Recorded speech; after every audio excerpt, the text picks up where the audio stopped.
In this video, I want to provide an overview of the feature highlights of Synchro PRO 2017. We've made a lot of improvements and added a bunch of new features, actually a lot of new features in this release.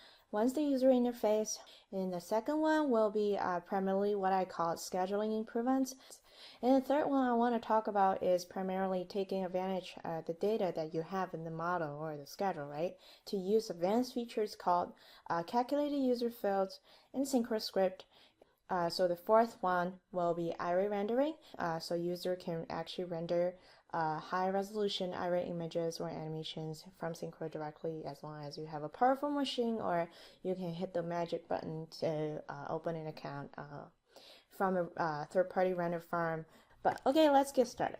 Talking about user interface, you will notice in this release that navigator window is gone. So we completely removed the navigator window from the left-hand side, okay? If you remember, it was with resources and 3D objects. Now we have moved it to the top, and then it becomes its own ribbon, which is called navigator ribbon. Okay, we've also made other ribbon changes as well, but that's the main thing. If you cannot find navigator in this version, it's because it has been moved to the top. The second thing, the second major thing that I think is new to the users, especially for the planners or schedulers, is that in this version we have completed the design of the horizontal task or resource properties window. So that is to say, you will have a layout which is more similar to what other scheduling programs have. At the bottom, you will be able to see predecessors and successors, and then those are in, you have more space. We've also added a new window, which is called 3D View Properties window. It'll, by default, it'll be docked to the right-hand side along with task property, resource properties. Now 3D view properties, and then these three windows, okay? And then in this version, we also introduced ribbon customizations. That is to say, user has more choices to customize their own set of ribbons, right? So we are trying to provide more flexibilities to our users who want to customize their UI per their need. No matter what they want to do in Synchro, right? Because for planners, you may need a different set of ribbons than those ICC engineers or VDC specialists, those kind of people. You can customize it. Okay, so also in this version, we helped our users to define 4 window layouts. Okay, that's one major thing. And then the second thing will be that we introduced this new feature called layouts in this version. You can actually find it in Navigator layouts. So this one is with an S. So it captures a state of your software. A lot of things it will be capturing, which I will show next by using a couple of examples that I prepped. Also in this version, I think it is very important that we now allow users to select different objects, 3D objects, resources, tasks based on some common user fields, okay, which I'm going to talk about as well. So going back to the program, okay, by default, when I open Synchro, this is not the default view. So let me go to here, reset layout. I'm in Windows, and then I click the reset layout button. So since I have a 4K screen, my screen may look a bit odd, okay, but it doesn't matter. So right now I will be able to see, okay, my 3D window is not actually open. Let me just open that. Okay, so this should be my default layout. Okay, great. So the first thing I mentioned earlier is that the navigator window has been moved from the left-hand side to the ribbons. Okay, now you can see this new ribbon navigator is here. All of the features or functions that you were familiar with, they are now here, so that users have more space to deal with the information. For example, if I go to external data, the navigator ribbon, okay, Synchro opens an extra window on the left-hand side. Okay, I can close it if I want to, right? If I want to pull up animation, yes, I can as well. In addition to that, now you can easily, let's say I'm only using Synchro for planning, okay? I can easily turn off 3D because I want to go blind, right?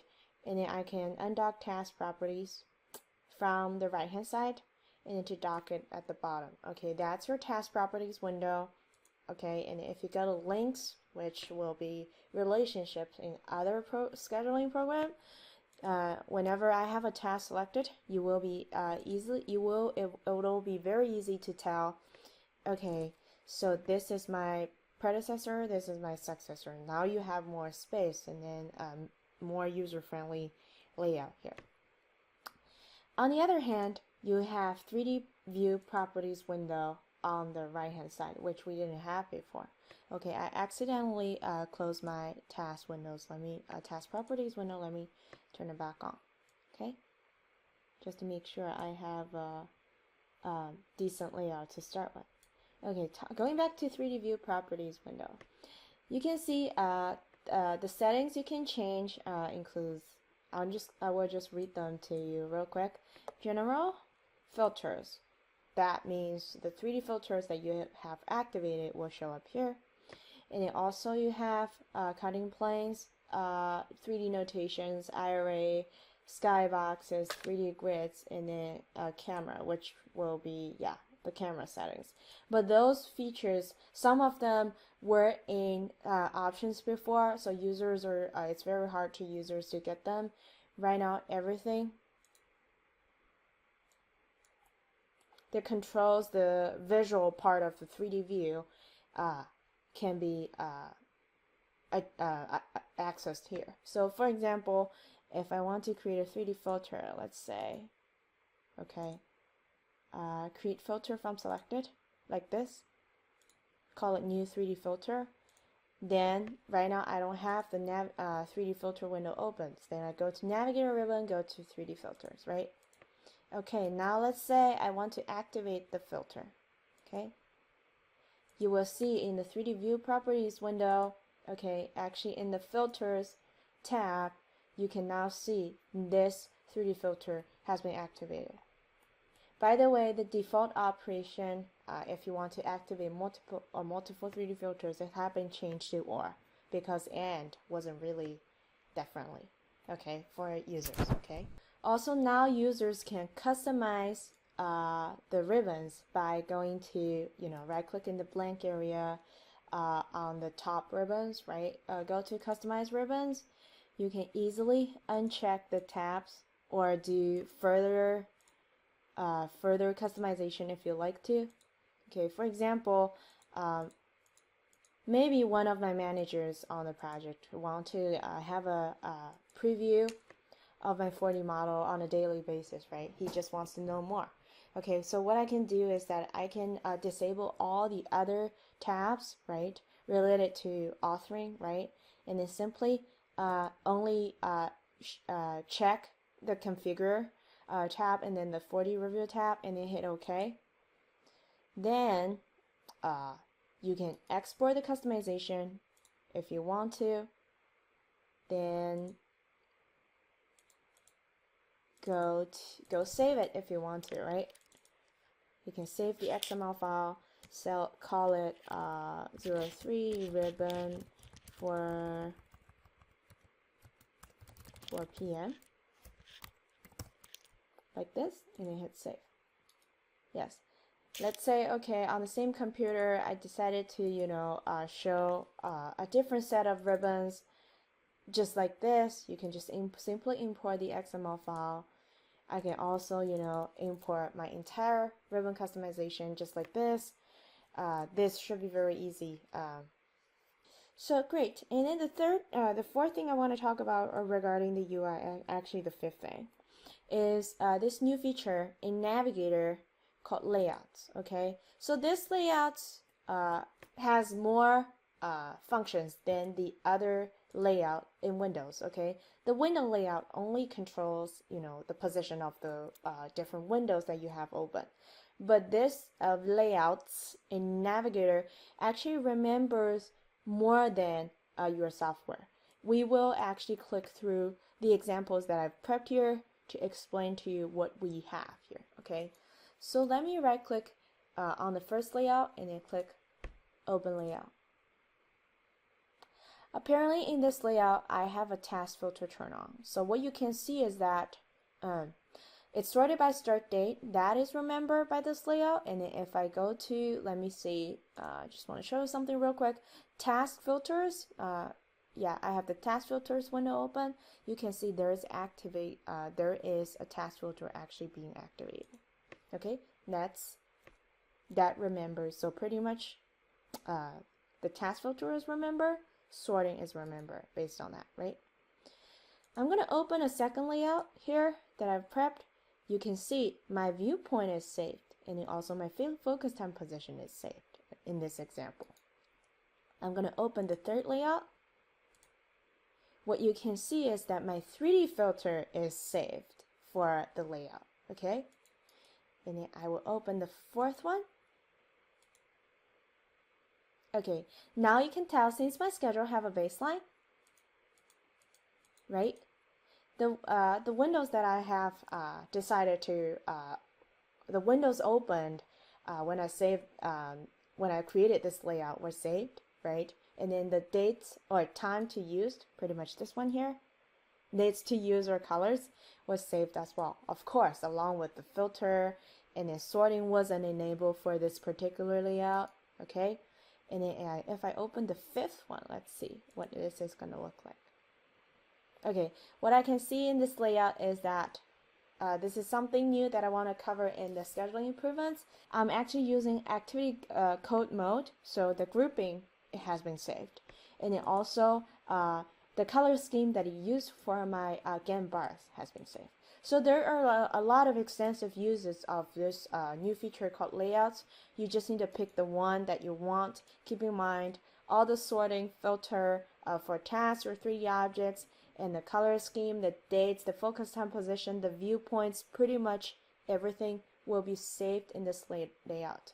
This feature will be extremely useful if you're taking Synchro to run a lookup meeting. Okay, you've saved everything, and then right now you just want to open your computer in the meeting, right click to activate the layout, so everything's all set. Then you will be able to play the button, which is right here. Okay?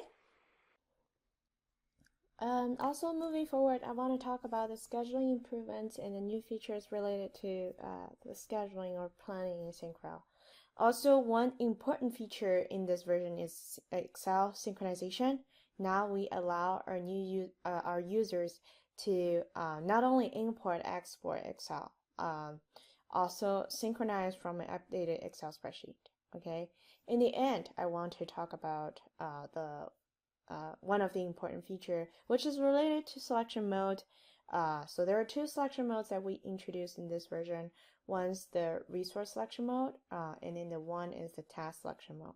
So I will get into the details for it. It'll be just easier to understand. Okay, so right now I'm back to the Synchro interface. So like I said earlier, what you can see on my screen is actually activity code in the activity code mode, right? So you can see the activity code values are now in color bands, right? Also, you can go to you can use a different color scheme, use activity code colors to kind of present your Gantt bars a little bit better. So let me just turn out, I think I can get rid of this window, filter window, and then maybe 3D filter window as well. So I want to take another look at this. You may be asking, okay, how do I set it up in Synchro? So if you have existing activity codes, in your 4D model in Synchro, you can go to Navigator ribbon, find activity codes, right? In this simple example here, it's a very dummy schedule that I created for this demonstration, which will be, which should be simple enough to address all the features that we want to talk about. I've created this activity code called structure, and I have three different types of activity code values, which are walls, slabs, and both, right? Walls in gray, slab in green, both in orange. So as you can see, if I go to plan, right, in grouping, if I switch from WBS to the activity code mode, so you will be able to see, okay, right now my tasks are grouped by, you know, different activity code values. And then at the same time, instead of using a status color, which was the default color, you can use activity code colors, okay? So that the bars will be highlighted in the colors as well. So to set the activity code value colors, you can actually select the activity code value, okay? Go to the bottom in here, you will be able to choose the bar color, okay? It's very simple to use, and I'm also planning to provide a workflow video done by Kate, which shows you, how this can be more colorful and then more customized, okay? Moving forward, talking about again printing, right? This is important to some of our users. So if you get a file, I just want to point out where it is. And then if you go to print, now you can see an added tab, which is called header and footer. Okay, so if you add a new header, okay, you will be able to go into this additional window, and then you can pretty much, decide how you want to change the layout of your header, right? In the end, you can even like import or export, import images. In the end, you can hit OK, go back to the main window, and then hit apply and all that. But here is where you can find it. If you go to File, Print, and then find this tab, Header and Footer. Okay, moving forward, going back, because I prepped some layout here, so let's just use that.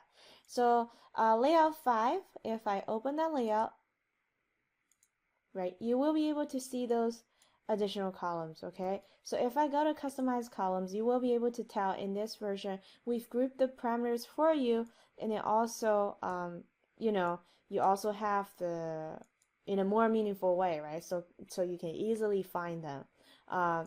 But predecessor details and successor details, we've never had those columns available for users to use before, but now you can see in the predecessor details, this cell for example, right? You will have the predecessor ID, okay, for this particular selected task, and also the relationship type there, okay?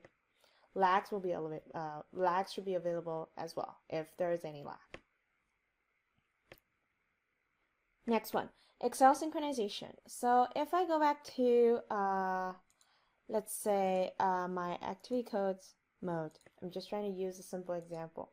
And then I will be, so I've prepped a Excel spreadsheet so that I can demonstrate this new feature. So if I open that Excel spreadsheet, okay, just in here, you will be able to see in the Excel spreadsheet, I've updated, let me go to mode, list mode so you can see better. If I go to plan, list, right, you are able to see that, okay, so this is my exported Excel spreadsheet, right, which I've done already. And then in this activity code column, using the old values, right, I updated one of them. I changed that activity code value assigned to this task to awesome. Okay, also I didn't create that awesome activity code, okay, right here. So you may be wondering, okay, what's going to happen to your schedule after you decide to synchronize from the updated Excel spreadsheet. But let's take a look. So right now, if I go to import, go to Microsoft Excel, find my new Excel spreadsheet, which should be this one. I think they're both the same. Okay, then hit next. In here, you have all the options, right? Integrate. Let's say, since I only updated activity codes, right?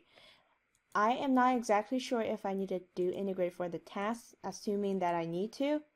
And then I will need to integrate the activity codes for sure. Then I will actually hit synchronize. Okay, you can see the data processing is successful. Press finish to complete the synchronization and then hit finish. Right? Now you can see this activity code has been updated in my schedule, just like this. Okay? Great. This is a very simple example of Excel synchronization. Once you've exported your Excel spreadsheet, save it on your computer somewhere. Maybe you can pass it to a colleague or yourself. You can update it if it's faster. Then you can bring it back in, bring the updated information back into Synchro by going to File, Import Microsoft Excel. Then, the data will come in. Okay? So the last thing, okay, for scheduling improvements, I consider as scheduling improvements because it significantly helps me when I'm doing model-based scheduling, and then when I have to resequence a lot of the works so that it makes sense, right? So what I will do is that also to kind of show off the layout feature, I'll actually go here, open a new layout, right, and then go to task filter right here. Okay, so now you can see I have my model. Let's take a look at this. Assuming that I decided to resequence all of my resequence from the start to the end. Okay, so what I will actually do is that I will select all of them and then right click, link task, choose unlink, and then hit the reschedule button. Now you can see everything's unlinked, except this one had some issues because I put a constraint in there before, so I will remove that constraint, choose no constraint, and then reschedule again. Okay, kind of a new schedule. So the next thing I want to do is that, assuming that I want to do some model-based scheduling, before you have to select from the resources window. But right now, as long as the resources are created, you can take advantage of this thing called selection mode. So you may notice that there are two drop-down lists added here. One, by default, it's resource. Okay, the other one is by default task. Okay. This window here, the value here decides how everything will be selected in the 3D view. Okay, right now, if I switch this option to task, you will notice that when I select 3D object or resources from the 3D view, it's going to select the 3D objects for resources per task association. For example, if I select this one, the associated task is selected. If I select this one, the associated task is selected, B2, right? And then this one again, B1, level 1 slab, level 1 wall, level 2. Okay, so that's a very simple example. So when I switch from resource to task, whatever resource I have selected in the 3D view, the associated task will be selected. Okay, let me go back to the default option, which is resource again. Okay, so now you can see I won't be able to select the entire group of resources that has been assigned associated with a task. Okay, let's take a look at this option here, task with assignments. Okay, so if I choose a task with assignments, what's going to happen? Let's take a look. So task with assignments will select the assignments associated with the task when you're selecting the task. For example, when I select level 2 task, okay, the associated resources or 3D objects are highlighted in my 3D window without additional clicks. Because we know before, if you want to select the assigned resource, you'll have to right click, select the assigned resource and all that. That's a lot of clicks, right? 2 clicks. Okay, right now you don't have to, you just need to select from the task list. Okay, so why did I say it's very helpful for model-based scheduling? That is because I had some experience before and then it was helpful, right? So let's say I want to do some model-based scheduling, right? I want to create my sequence based on the physical location of my 3D objects. So when I built this little teaser project, I prefer to do it from bottom to top. Of course, you can do it in some other ways from top to bottom, top-down construction if you want to. But then in this case, I'm just going to give a very simple example.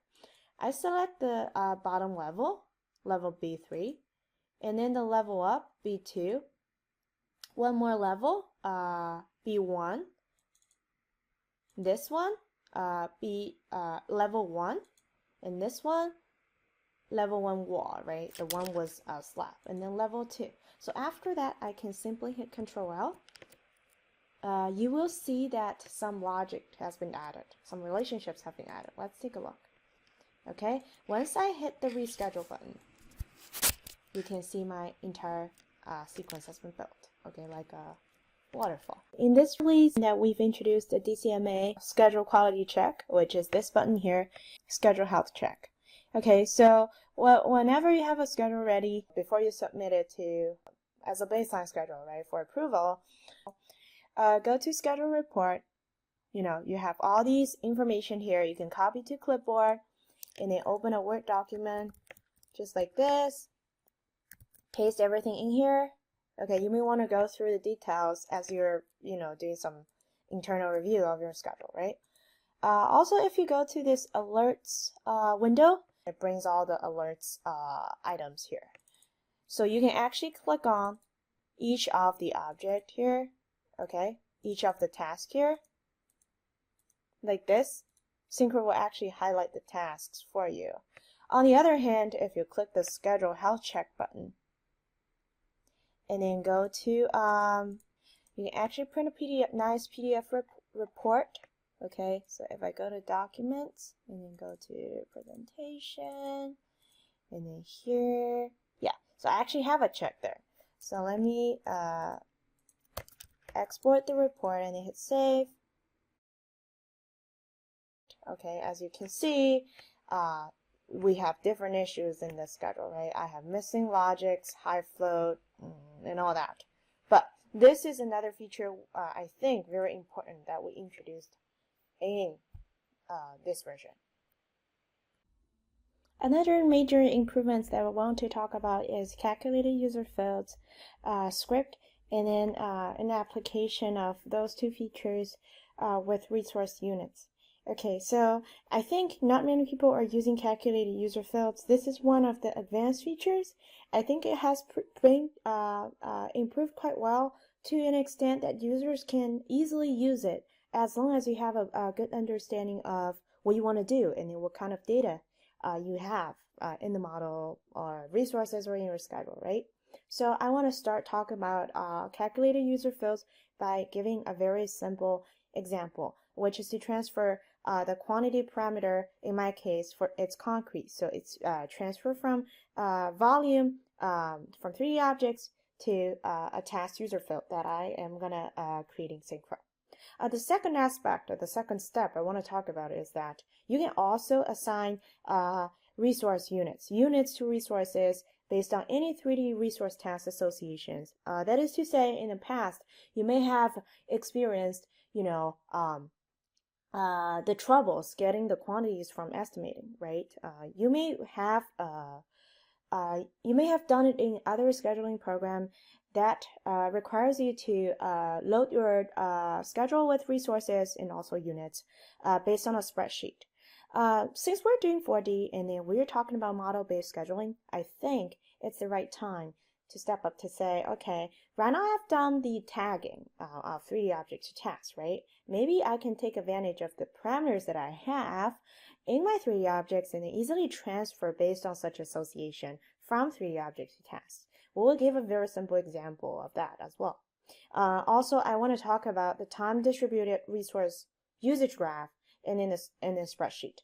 I want to talk about calculated user fields, Synchro script, and a use case that I'm giving is how to transfer, from parameters to units. Okay, let's take a look at the software.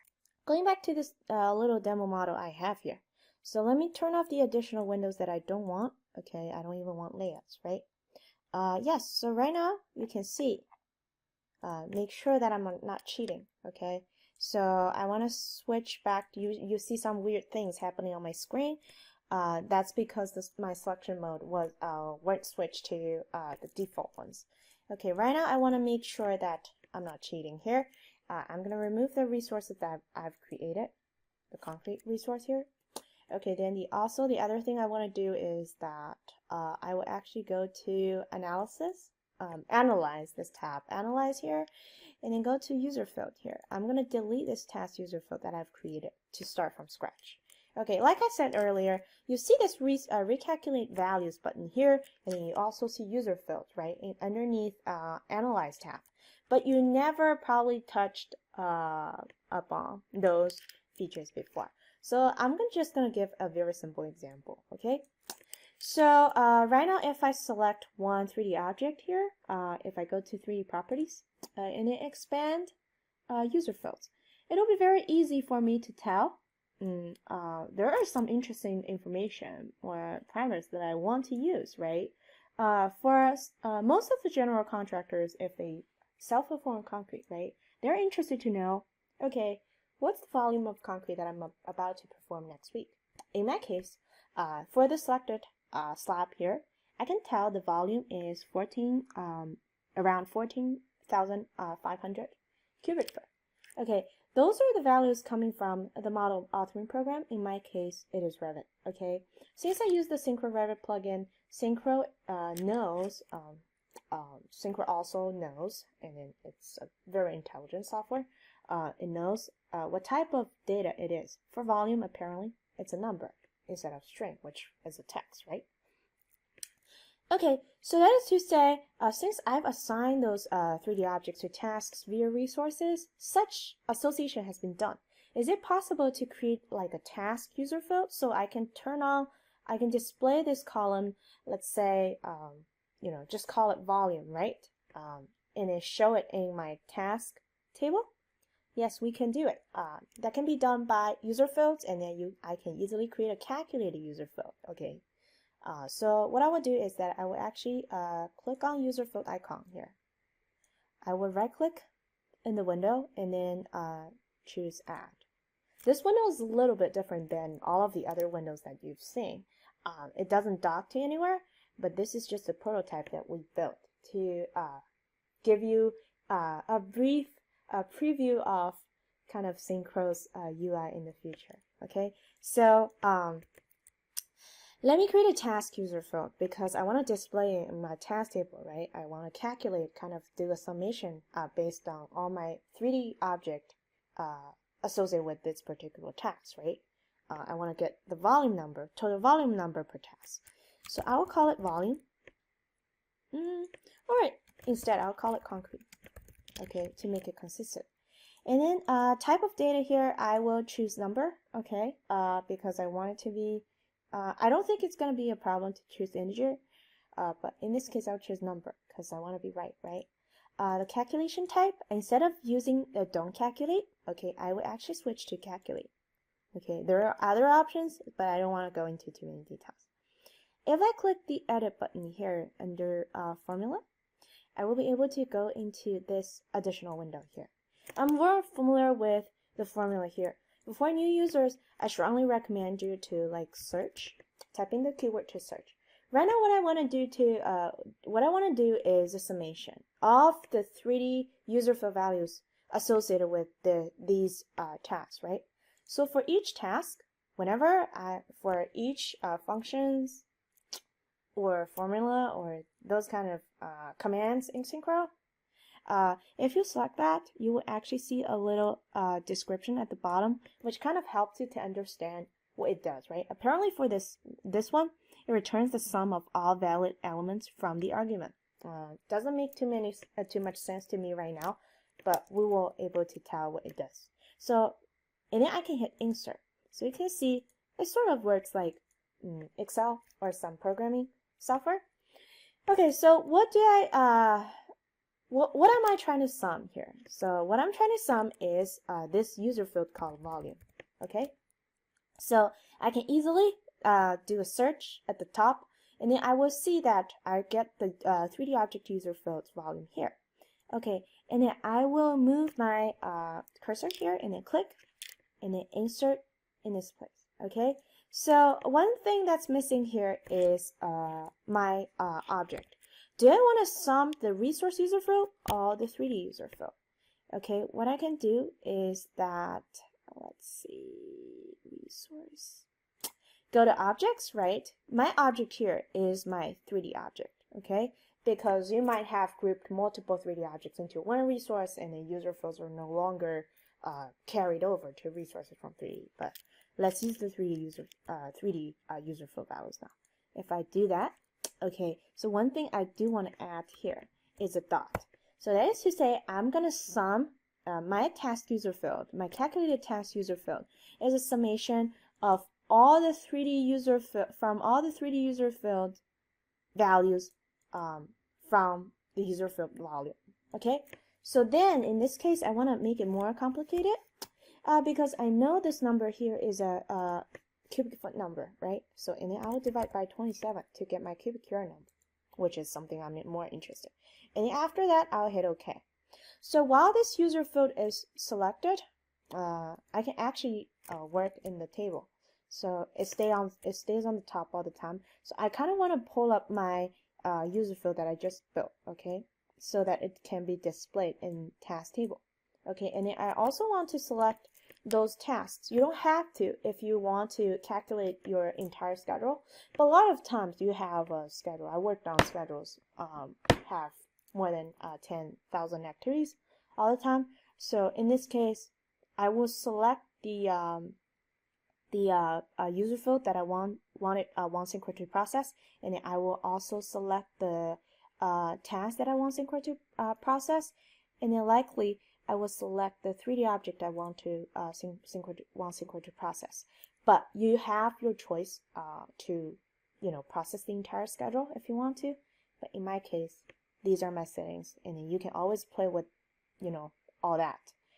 And then I'll hit OK. Okay, now you can see my calculated user fields has shown up here. Okay? So this is just one thing. This is done by calculated user fields, the user fields, and then creating a calculated user fields. Then I do some kind of calculations there. Next thing I want to show is that the use of Synchro script. In the past, we never allowed users to kind of writing the units of the resources assigned to the task. In this case, I want to make my case more similar to what we usually do on projects, right? So although I have individual 3D resources here, what I really want to do is to create a resource that doesn't have any association with 3D. Okay, I want to assign this concrete resource to all my tasks. So this way, my this resource works more like a P6 resource, right? It doesn't have any association with any 3D objects. In this cell, it's blank. And also it's assigned to multiple tasks, assigned to the selected task. Let me double check right now. So if I select the task here, and then go to task properties, and then go to resources tab, you will be able to see my non-3D resource concrete, and then also my 3D resource level B3, okay? Check the second task. Yes, the non-3D resource concrete has been assigned to all those tasks. Right now, if I go to, I will actually select all my tasks. Also select my resources, okay? And then, yeah, I promise you guys I will also introduce the resource usage graph, which I will open next. In here, I will do some adjustment, okay? So, and then display only the selected resource. Okay, so right now you can tell for the selected resource here, my assignments is very simple. So for this task here, level B3, for the concrete resource, my plan units is 1, okay, by default. Okay, for level B2, the second task, my plan units for the concrete resource is 1. Okay, by default, it assigns 1 unit per task. Okay, however, I want to transfer this number, 997, to task B3, and then 3859 to task B2, right? And then load the resource units to those resources, okay, that are assigned to the task. How do I do that? This is the time when you will use Synchro script to achieve easy assignments. Simply assign the units from any user field. It doesn't need to be a task user field. It could be a 3D user field. Okay, the task user field is just a way for you to understand what I'm trying to do here. So I can pull up this Synchro script window still under Analyze ribbon. Okay, you see that I have a script written in there so that I don't embarrass myself during the demonstration. So what this script does is very simple. For my selected tasks, okay, and then its assignments, right?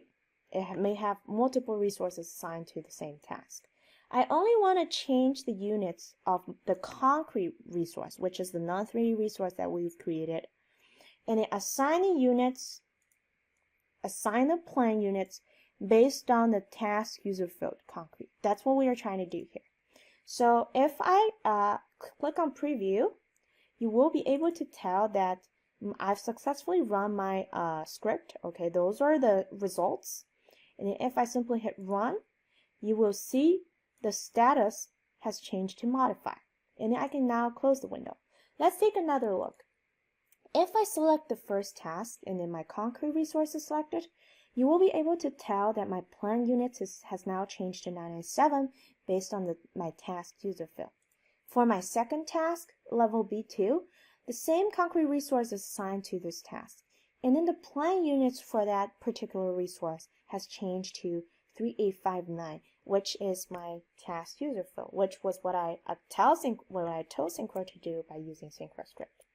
So going back to the resource utilization window, if I go to options, go to histogram, right?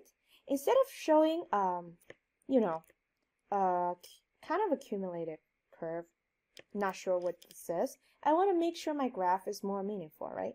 I can choose this option unit per time and then decide my time scale as well. Usually I want to understand what's happening for the next week, right? I want to show a weekly histogram, a histogram by week. So I switch to week and then hit OK. So now you can tell my concrete histogram here. Okay, and then also if I go to options, go to curve, I don't want to show the percentage of available units. Instead, I want to show units per time. Okay, let's see what that looks like. Not a good option. Actually, what I wanted to show is something else. So if I go to options, curve, show cumulative units. Okay, so that is going to be my units, cumulative units here. Okay, what if I don't want to show my concrete histogram per week? I want to show by month. You can just switch the option to per month. Then you will be able to see a different concrete histogram. So to provide a more interesting example, so I have this high-rise example here. Okay, what you can see on my screen is that for my selected resources, steel and concrete, my concrete is in a kind of a light blue color, blue-green color, right? My steel is in a red color. So those are the things you can do to plot a nice resource utilization graph. Also, I can easily add cost to my concrete resource in this way. Okay, I can select effective dates or period, right? I add a new cost item here, call it concrete per cubic yard. Okay, it's hard to see here. Let me just expand the column a little bit. Switch type to per unit. Okay, in this case, I want to change my unit price to, let's say, not sure what's the right price for concrete right now, but let's assume it's 400 per cubic yard, right? Then you will be able to open this earn value graph since I've loaded some resource costs in there. Okay.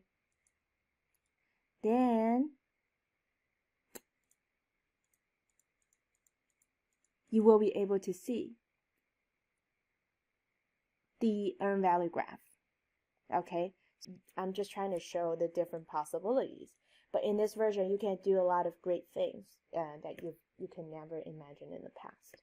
This is pretty much about calculating user fields, script, and then now you can load units to resources that are assigned to the tasks easily, okay? By taking advantage of the parameters from your 3D models. one thing I did forget to mention is that you can open this additional window here, which is called Resource Usage Spreadsheet. Okay, it's not very nicely presented, but the data is there.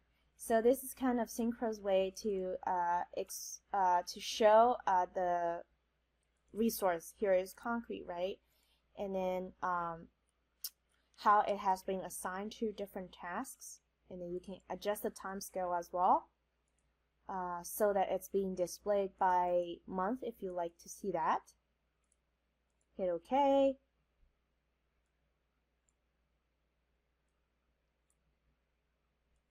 And then you will have those information as well.